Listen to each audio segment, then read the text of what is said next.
नमस्कार दोस्तों, मेरा नाम है मोहित और आपका स्वागत है मेरे YouTube चैनल पे। तो दोस्तों, आज के ट्यूटोरियल में हम लोग डेटाबेस सीडिंग के बारे में बात करेंगे। मैंने कुछ पॉइंट्स लिख रखे हैं जो कि आप स्क्रीन पर देख सकते हो। व्हाट इज सीडिंग, सीडिंग आखिर क्या होता है, how to create a seeder class को कैसे क्रिएट करते हैं, how to run a seeder class को कैसे रन कर सकते हैं। तो ये कुछ पॉइंट्स हैं जिनके बारे में आज हम लोग बात करेंगे। चलते हैं नेक्स्ट स्क्रीन पे। व्हाट इज सीडिंग, सीडिंग आखिर क्या होता है। Seeding is a process to insert fake और test data in a database table. दोस्तों, सीडिंग क्या है। सीडिंग एक प्रोसेस है जिसके थ्रू हम लोग डेटाबेस की एक टेबल में फेक या फिर टेस्ट डेटा को इंसर्ट कर सकते हैं। With the help of the seeder class we don't need to feed the data manually again and again for testing our web application. दोस्तों, जनरली जब हम अपनी वेबसाइट या फिर वेब एप्लीकेशन बनाते हैं तो उसे हमें डेटा के साथ टेस्ट भी करना पड़ता है। तो यहाँ पर हमारे पास एक बैकएंड होता है। बैकएंड में हमारे पास कुछ फॉर्म्स होते हैं। फॉर्म्स को हम लोग फिल करते हैं। फिल करने के बाद उसे सबमिट करते हैं तो हमारा जो डेटा है वो डेटाबेस में स्टोर हो जाता है। अब ये जो डेटा है ये हमारा फ्रंट एंड पे डिस्प्ले हो जाता है। फॉर एग्जांपल हम लोग एक ब्लॉग का एग्जांपल ले लेते हैं। मान लो हमारे पास एक बैकएंड है। बैकएंड में हमारे पास एक ब्लॉग का मॉड्यूल है। तो ब्लॉग को क्रिएट करने के लिए हमारे पास एक ब्लॉग को क्रिएट करने का एक फॉर्म होगा। तो वहाँ पर हम लोग ब्लॉग का टाइटल डालेंगे, ब्लॉग का डिस्क्रिप्शन डालेंगे, ब्लॉग का एक इमेज सेलेक्ट करेंगे, ब्लॉग का कैटेगरी सेलेक्ट करेंगे और फॉर्म सबमिट करेंगे। तो अब हमारा ब्लॉग जो है वो क्या होगा, डेटाबेस में स्टोर हो जाएगा। और उसके बाद ये जो ब्लॉग है ये फ्रंट एंड पे डिस्प्ले होने लगेगा। तो ये पूरा प्रोसेस है मैनुअल प्रोसेस। अब अगर हमारा क्लाइंट हमसे ये बोलता है कि उसे अपनी वेबसाइट को 20,000, 30,000 या फिर 1 लाख रिकॉर्ड पे टेस्ट करनी है, तो अब अगर हम यहाँ पर मैनुअली एंट्री करने बैठ जाएंगे तो हमारा काफ़ी सारा टाइम जो है वो कंज्यूम हो जाएगा। यहाँ पर हमारा सीडर क्लास काम में आता है। सीडर क्लास की हेल्प से हम जितने भी चाहें उतने रिकॉर्ड डेटाबेस में इंसर्ट कर सकते हैं एक सिंगल कमांड से। नेक्स्ट पॉइंट पे चलते हैं। The classes which inserts test data in tables are called seeder classes. तो ऐसी क्लासेस जो कि टेस्ट डेटा एक टेबल में इंसर्ट करती है इन्हें हम लोग सीडर क्लासेस कहते हैं। हमारा नेक्स्ट पॉइंट है how to create a seeder class. To create a seeder we need to run an artisan command. Seeder class को क्रिएट करने के लिए हमें आर्टिजन कमांड देनी होती है। तो ये हमारी कमांड है PHP artisan make seeder user seeder. तो यूजर सीडर क्या है, यहाँ पर एक सीडर क्लास है। You can find all seeder classes inside database /seeds directory. तो जितनी भी सीडर क्लासेस होंगी वो आपको सीड्स डायरेक्टरी में मिल जाएंगी, जो लोकेशन दे रखी है यहाँ पर database /seeds. How to run a seeder class. To run a seeder class you have to run an artisan command. Seeder class को रन करने के लिए हमें एक आर्टिजन कमांड देनी होगी। तो हमारी पहली कमांड है PHP आर्टिजन DB सीड। तो ये कमांड क्या करेगी, जो हमारे पास सीडर क्लासेस का एक ग्रुप होगा उसको रन करने के लिए हमें पहले वाली कमांड देनी होगी।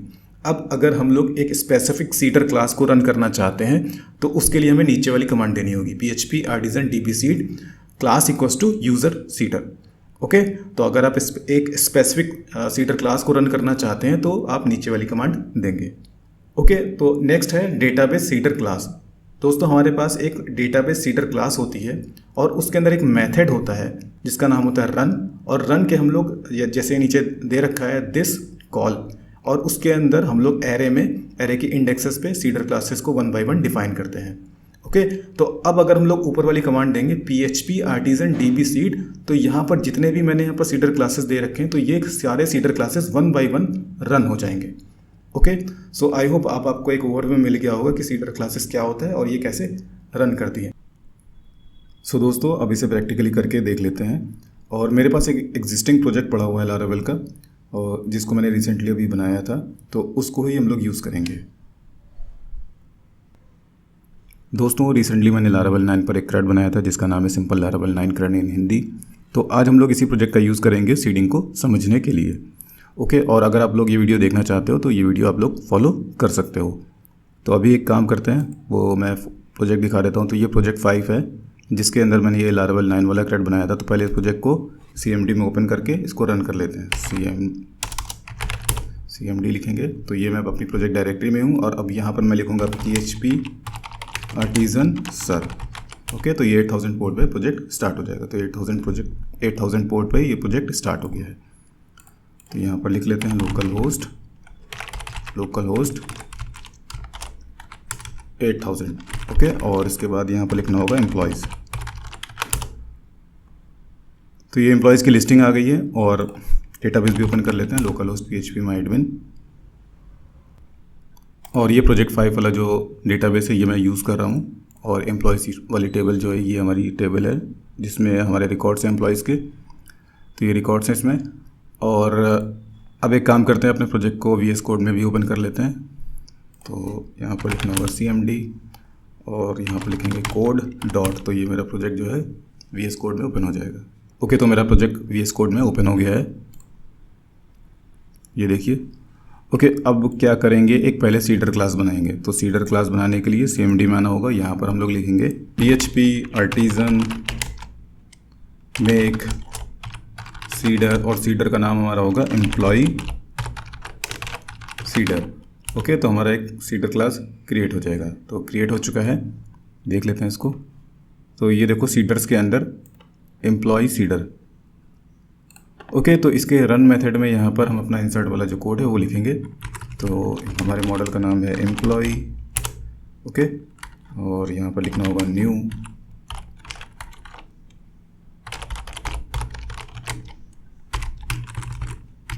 एम्प्लॉय, और नीचे यहाँ पर लिखेंगे नेम इक्वल्स टू, मैं लिख देता हूँ जॉन। ओके, और फिर इसके बाद ईमेल, फिर इसके बाद है एड्रेस। ईमेल में लिख देता हूँ john@example.com, एड्रेस में डमी एड्रेस, और यहाँ पर सिर्फ, और यहाँ पर लास्ट में सेव। ओके, तो जब ये रन मेथड चलेगा तो हमारा ये एक रिकॉर्ड क्रिएट हो जाएगा। और एम्प्लॉय टेबल को यूज़ करने से पहले यहाँ पर उसको इंक्लूड करना पड़ेगा। और अगर आप लोग DB वाला मेथड यूज़ करना चाहते हो, DB इंसर्ट, तो आप वो भी यूज़ कर सकते हो। ओके, तो अब इसे रन करके देखते हैं। और रन करने से पहले हमें सीडर क्लास को डेटाबेस सीडर क्लास में इंक्लूड, मतलब इसमें ऐड करना पड़ेगा, इसके रन मेथड में। तो यहाँ पर हमें लिखना होगा रन के अंदर दिस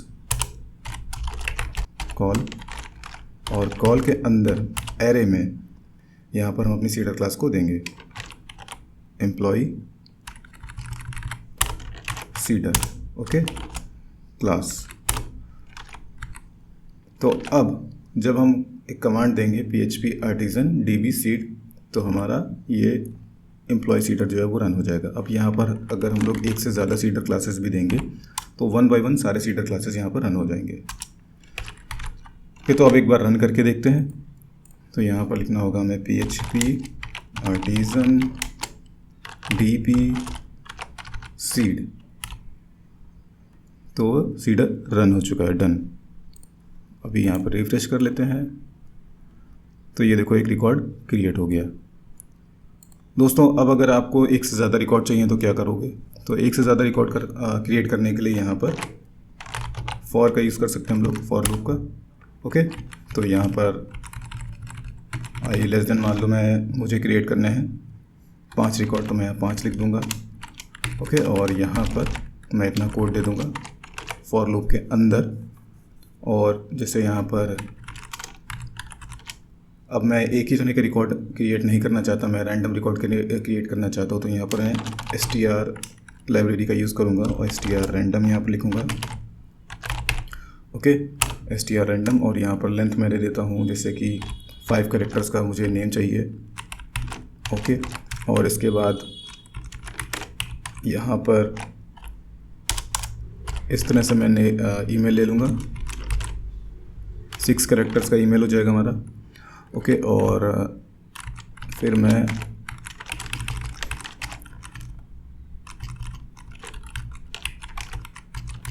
दस कैरेक्टर का मैं एड्रेस ले लेता हूँ।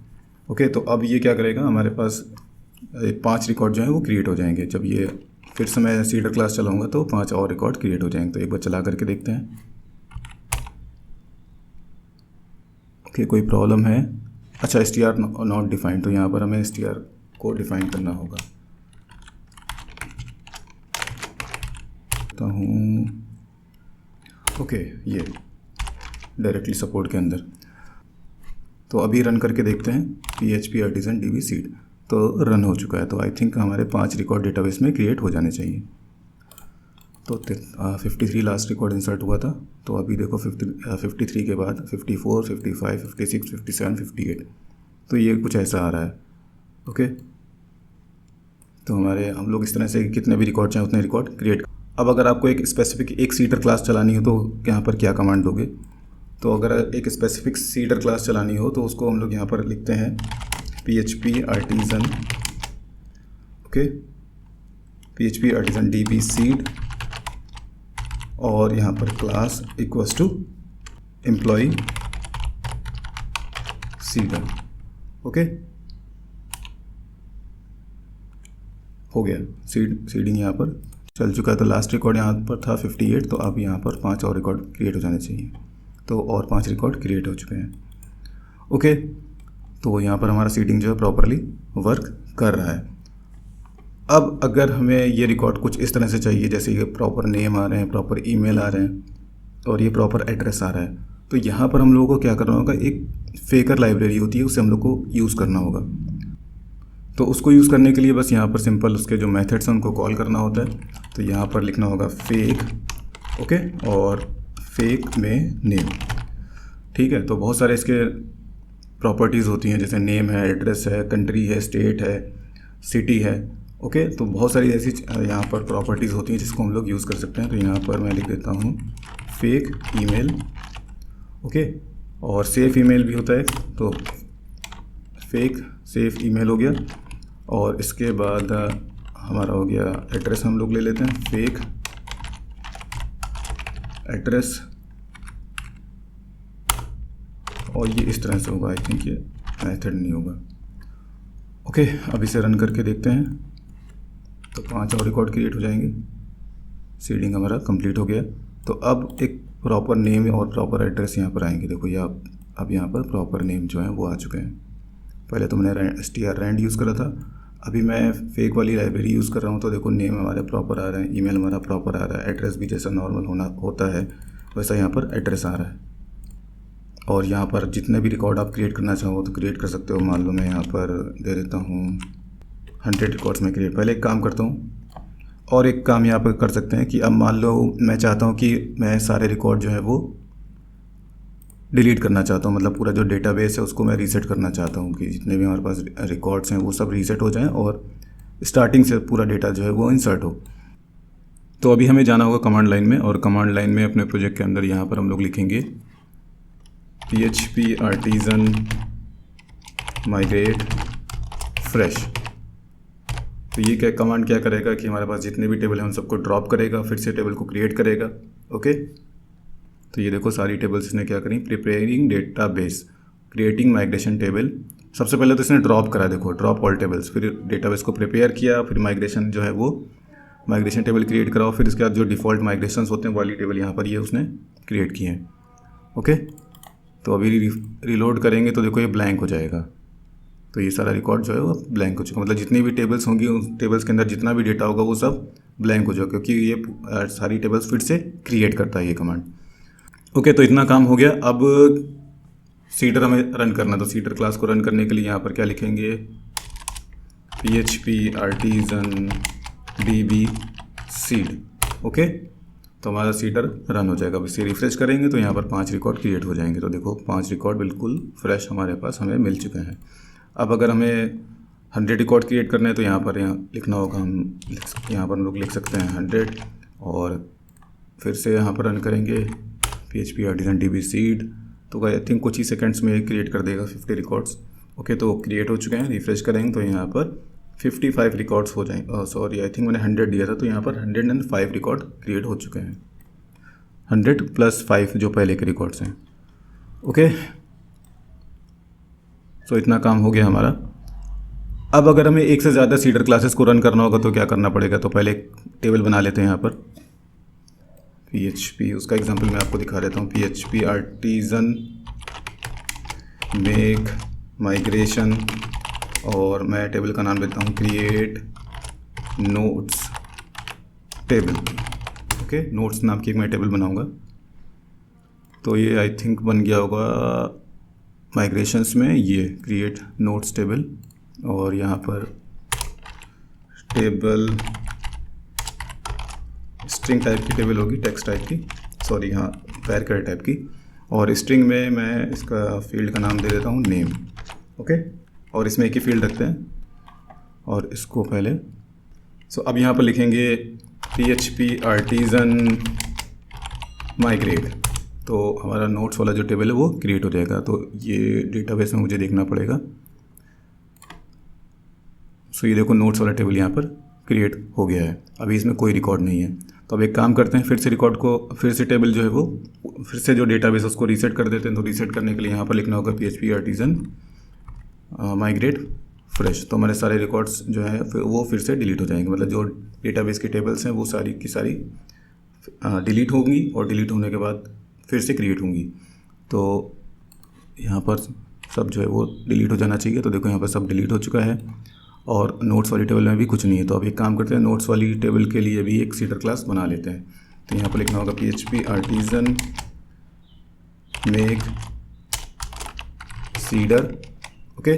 और सीडर के अंदर हम लोग यहाँ पर देंगे नोट सीडर, ओके। तो नोट सीडर नाम का एक यहाँ पर एक सीडर क्लास बन गया होगा,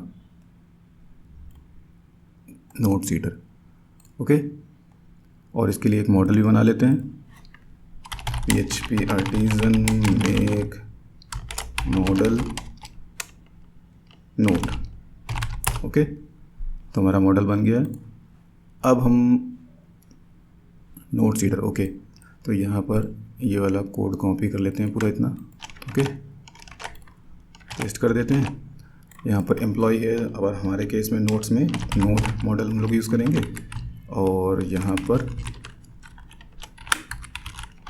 ठीक है, और यहाँ पर हो जाएगा नोट, और यहाँ पर फेक आई थिंक टेक्स्ट होता है क्या, हाँ टेक्स्ट होता है। तो यहाँ पर टेक्स्ट प्रॉपर्टी यूज़ कर लेंगे, ओके। तो यहाँ पर जो हम लोग नोट सीडर रन करेंगे तो इसके भी 100 रिकॉर्ड्स क्रिएट होंगे। और उसमें नोट का आई थिंक मैंने नेम लिया है क्या, ठीक है नेम है। तो नेम में टेक्स्ट सही रहेगा, कोई दिक्कत नहीं है। तो अब एक काम करते हैं, इसमें एक और सीडर क्लास यहाँ पर ऐड कर देते हैं। तो यहाँ पर हो जाएगा, तो यहाँ पर हम लोग लिखेंगे नोट सीडर। तो अब हम लोग जब DB सीड वाला कमांड रन करेंगे तो हमारे पास 2 सीडर क्लासेस जो होंगी वो रन होंगी। तो अभी हमारे पास डेटाबेस जो है वो पूरा रीसेट है, ओके। तो अब हम लोग इसको रन करके फिर से रन करके देखते हैं, PHP आर्टिजन DB सीड। तो हमारे पास देखो पहला एम्प्लॉय सीडर जो है वो रन हो रहा है। तो ये 100 रिकॉर्ड्स क्रिएट करेगा। और क्या हुआ, note not found, okay. I think problem यहाँ पर क्या है कि नोट्स सीडर जो है यहाँ पर प्रॉब्लम यहाँ पर यह है कि यहाँ पर मैंने नोट वाला मॉडल यूज़ करा है पर इसको इंक्लूड नहीं किया। तो यहाँ पर इंक्लूड करना होगा। तो यूज़ ऐप मॉडल्स और मॉडल के अंदर नोट, ओके। तो फिर से रन करके देखते हैं। अभी ये वाला सीडर तो आई थिंक रन हो गया। कौन सा सीडर, एम्प्लॉय सीडर रन हो गया। तो एक काम कर लेते हैं, इसको रिफ्रेश करते हैं। तो देखो एम्प्लॉयज़ वाले रिकॉर्ड क्रिएट हो गए होंगे। तो एक काम करते हैं, फिर से रीसेट करते हैं। रीसेट करने के लिए माइग्रेट फ्रेश, तो सारी टेबल ड्रॉप हो जाएंगी। रिफ्रेश करेंगे तो ये यहाँ पर ब्लैंक हो गया, यहाँ पर भी ब्लैंक है। अब फिर से रन करेंगे तो अब की बार प्रॉब्लम नहीं आनी चाहिए। PHP आर्टिजन DB सीड, तो एम्प्लॉय सीडर रन हो रहा है, कंप्लीट हो गया। फिर डेटाबेस में नोट सीडर रन हो गया और ये भी कंप्लीट हो गया। ये 3 सेकंड लिया, 3.6, और ये 2.9, लगभग 3 सेकंड ये भी लिया। तो यहाँ पर 100 रिकॉर्ड्स क्रिएट हो जाने चाहिए एम्प्लॉयज़ के टेबल में। तो ये इसके 100 रिकॉर्ड्स क्रिएट हो चुके हैं। और यहाँ पर देखते हैं नोट्स वाली टेबल। तो नोट्स वाली टेबल में भी यहाँ पर देखो 25 रिकॉर्ड ये हैं और 100 रिकॉर्ड्स। तो हमारा जो सीडर है वो प्रॉपरली चल रहा है, ओके। तो आई थिंक अब आपको प्रॉपरली समझ में आ गया होगा कि सीडर क्लास को कैसे रन करना होता है। और सिंगल सीडर अगर आप रन करना चाहो तो उसको भी रन कर सकते हो। तो उसके लिए क्या लिखना पड़ता है, PHP आर्टिजन DB सीड और फिर क्लास इक्वल्स टू जो भी आपकी सीडर क्लास है। दोस्तों नेक्स्ट वीडियो में मैं आप लोगों को लारावेल फैक्ट्री के बारे में बताऊंगा और उससे हमारा काम और आसान हो जाता है।